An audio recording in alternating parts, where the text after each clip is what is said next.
Hello students, कैसे हो आप सब? हैप्पी? तो लेट अस स्टार्ट।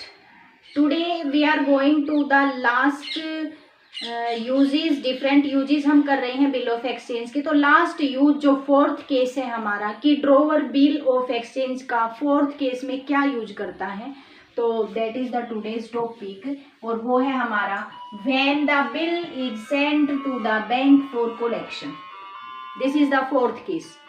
जब बिल ऑफ एक्सचेंज को ड्रॉवर बैंक में भेजता है, instead of the discounting the bill of exchange send to the bank with the instruction to keep the bill of exchange with self, ठीक है, himself and collect the amount on the maturity date from the acceptor of the bill. Bank को order दिया जाता है कि इस bill को आप मेच्योरिटी डेट तक अपने पास रखिए। जब मेच्योरिटी डेट हो तो जो एक्सेप्टर है उससे पैसा कलेक्ट करके इससे पैसा हमारे अकाउंट में ट्रांसफर कर दीजिए। एक तरह से जो बैंक है वो हमें सर्विस प्रोवाइड कर रहा है, वो हमारे बिल ऑफ एक्सचेंज से पैसा कलेक्ट करेगा। ये डिस्काउंटिंग द बिल नहीं है, बहुत ज़्यादा दोनों में अंतर है।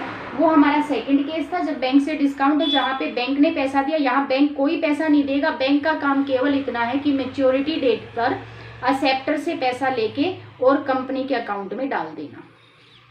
सर्विस प्रोवाइड कर रहा है बैंक।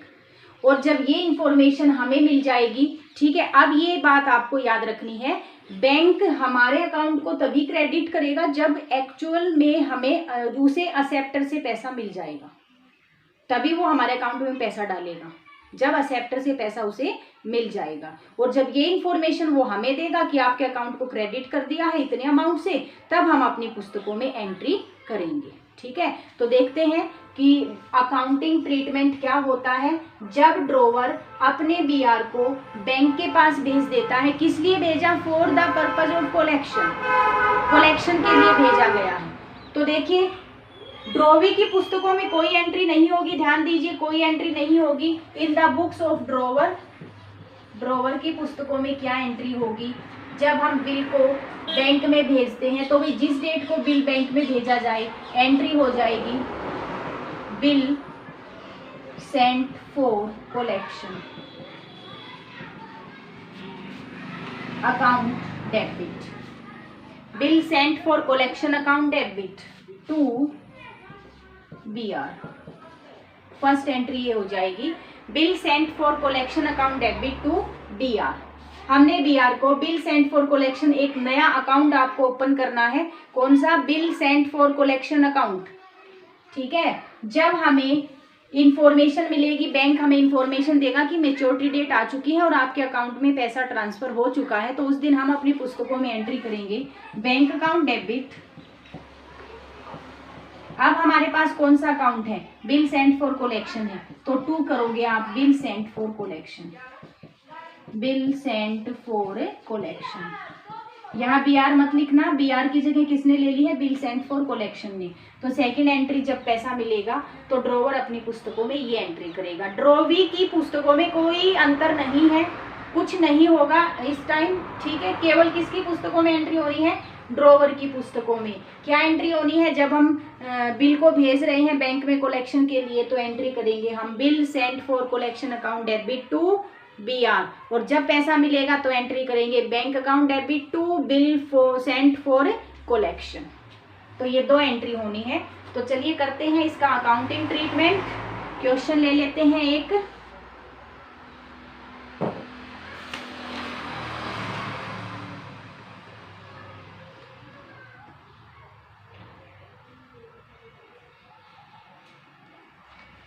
क्वेश्चन है, on 1 October 2018 X sell goods to Y for 20,000। ठीक है, हम X की पुस्तकों में एंट्री करेंगे। X कौन है यहाँ पे?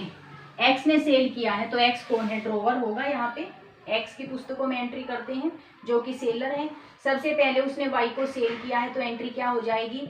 Y debit to sales account. ठीक है, और डेट है अक्टूबर 1, 2018।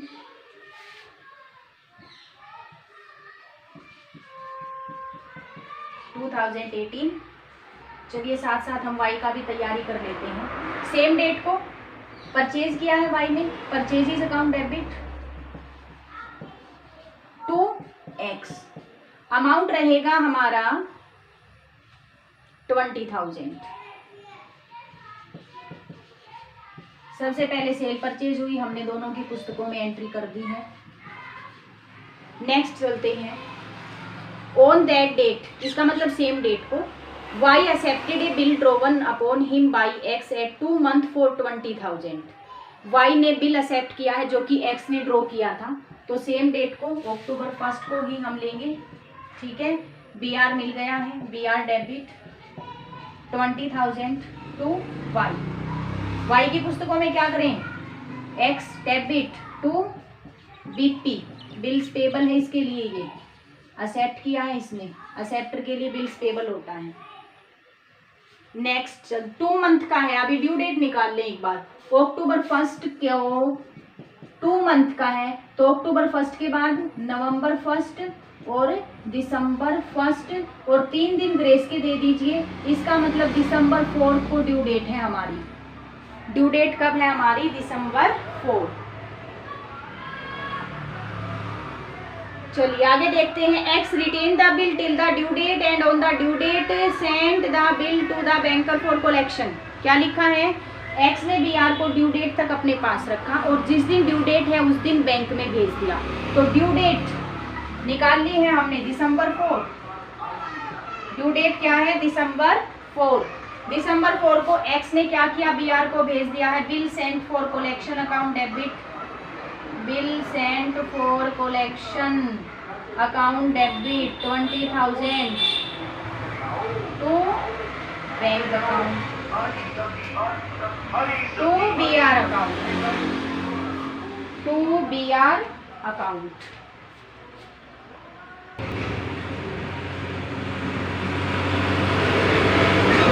तो दिसंबर 4 को एंट्री होगी bill sent for collection to B R. B R हमने भेज दिया है किसके पास, बैंक के पास। अब सेम डेट को ही भी बैंक से हमें इंफॉर्मेशन मिल गई है कि अकाउंट जमा हो गया है पैसा, तो हम क्या एंट्री करेंगे, बैंक अकाउंट डेबिट 20,000। अब बी आर नहीं लिखेंगे क्योंकि हमने एक नया अकाउंट ओपन कर रखा है, कौन सा, to bill sent for collection 20,000। ये एंट्री होगी आपकी in the books of the drawer, in the books of the x.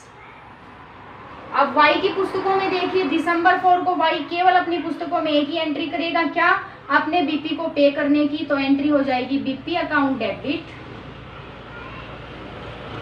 To bank account. हमने चारों की 4 केस कर लिए। हमने ये देखा कि जो ड्रॉ भी है उसकी पुस्तकों में यही 3 एंट्री हो रही है, यहाँ कोई चेंज नहीं हुआ है, चाहे केस नंबर 1 हो, 2 हो, 3 हो या 4 हो। तो ध्यान दे, चेंज करना है केवल और केवल ड्रोवर की पुस्तकों में। ड्रोवी की पुस्तकों में कोई चेंज नहीं होगा, यही 3 एंट्री होनी है, ये आपको याद रखना। तो ये था हमारा केस नंबर 4। केस नंबर 4 क्या था कि जब ड्रोवर अपने बिल को बैंक में कलेक्शन के लिए भेज देता है। अब हम एक क्वेश्चन ऐसा करेंगे जिसमें सारे के सारे केस आ जाए। हमने 4 केस किए हैं। फर्स्ट केस कौन सा, जब बी आर अपने पास रखता है, सेकंड बैंक से डिस्काउंट कराता है, थर्ड इंडोर्स करता है और fourth Saint for collection.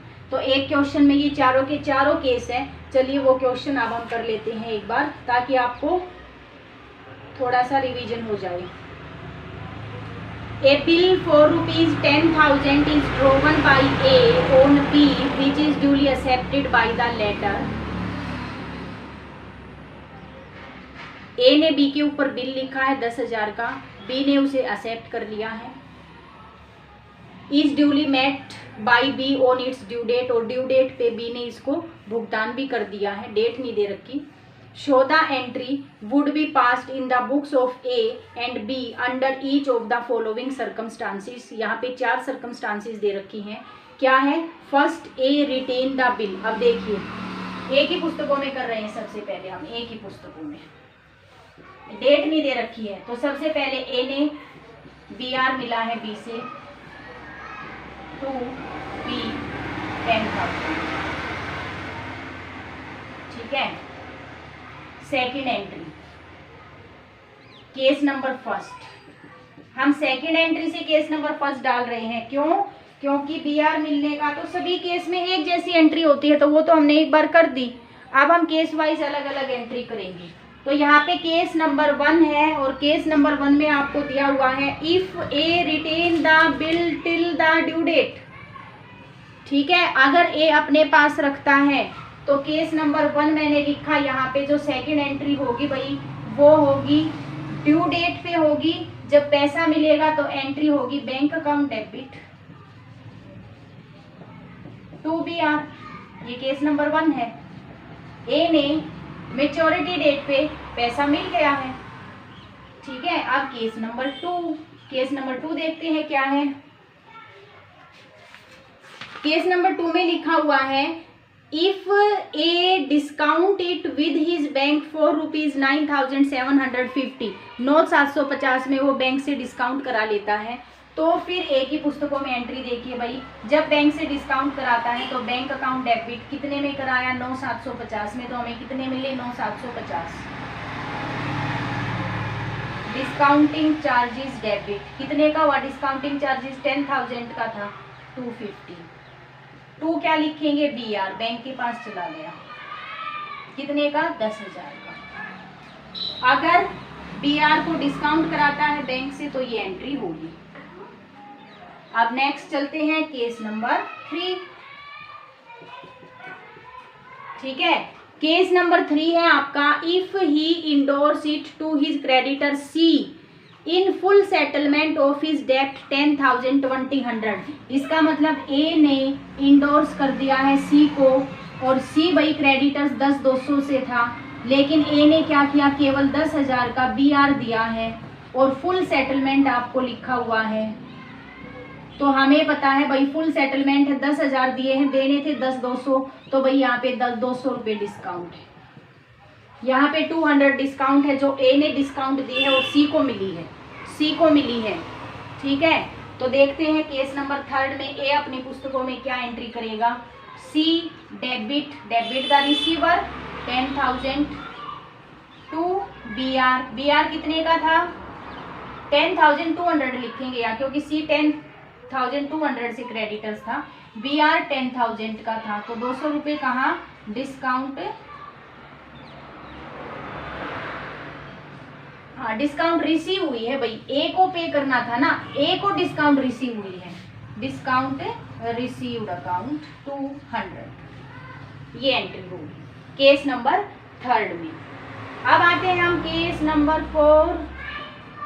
Case number 4 में क्या एंट्री होगी? यहाँ पे केस नंबर 4 है if A sent it to his banker for collection. अगर कलेक्शन के लिए भेजता है ए, तो हमें पता है यहाँ पे 2 एंट्री होनी है अगर कलेक्शन के लिए भेजेगा तो। अब वो 2 एंट्री कौन सी होनी है? 2 एंट्री कौन सी होनी है केस नंबर 4 में? हम यहाँ पे लिख लेते हैं केस नंबर 4 ए की पुस्तकों में है।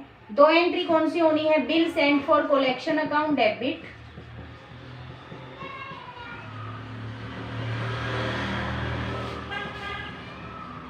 कितने का था? 10,000 का, टू BR अकाउंट, BR को भेज दिया है बैंक में।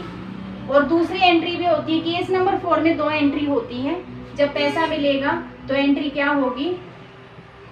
Bank account debit.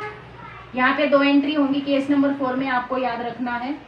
To bill sent for collection 10,000। ये एंट्री होनी है आपकी केस नंबर 4 में ए की पुस्तकों में। इस क्वेश्चन में आपने देखा कि हमने ए की पुस्तकों में चारों केस कर दिए हैं कि ए अपने BR को 4 तरीके से यूज कर सकता है। फर्स्ट, उसे अपने पास रख सकता है। सेकंड, बैंक से डिस्काउंट करा सकता है। थर्ड, इंडोर्स कर सकता है। फोर्थ, बैंक में कलेक्शन के लिए भेज सकता है। ठीक है, अब आती हैं बी की पुस्तक। तो बी की पुस्तकों में मैंने आपको पहले ही बताया था, कोई चेंज नहीं होता। ठीक है, वही 3 एंट्री होंगी। कौन सी? सेल परचेज तो है नहीं, तो एक एंट्री तो कट गई है। बची हमारी कितनी एंट्री? 2 एंट्री, ठीक है। कौन सी? यहाँ देखिए फर्स्ट वाली, जब ये बीपी को एक्सेप्ट करेगा तो ए डेबिट टू बीपी 10,000। जब मेच्योरिटी डेट आएगी तो बी का काम है अपने बीपी का भुगतान करना। BP account debit to bank account, भुगतान कर दिया है टू बैंक अकाउंट। बी की पुस्तकों में जो कि ड्रॉवी है, कोई फर्क नहीं पड़ता कि ए उसका डिफरेंट यूज करे किसी भी तरह, इनसे कोई रिलेटेड नहीं है बी का। बी टाइम पर अपने बीपी का भुगतान करेगा बस। तो 2 ही एंट्री यहाँ पे होगी, बीपी एक्सेप्ट और बीपी की पेमेंट। तो इस क्वेश्चन में हमने देखा चारों केस हमने किए हैं, ठीक है। तो ए अपने बी आर का जो डिफरेंट यूजेस हैं, देयर आर 4 केस। उसके बाद इस चैप्टर से आपके 2 टॉपिक डिलीट कर दिए हैं। एक तो है आपका रिटायरिंग ए बिल और दूसरा है आपका renewal of a bill of exchange, ठीक है। 2 टॉपिक यहाँ पे आपके डिलीट हुए हैं इस साल। तो इसके बाद हम डिसोनरिंग का करेंगे, dishonour of a bill of exchange.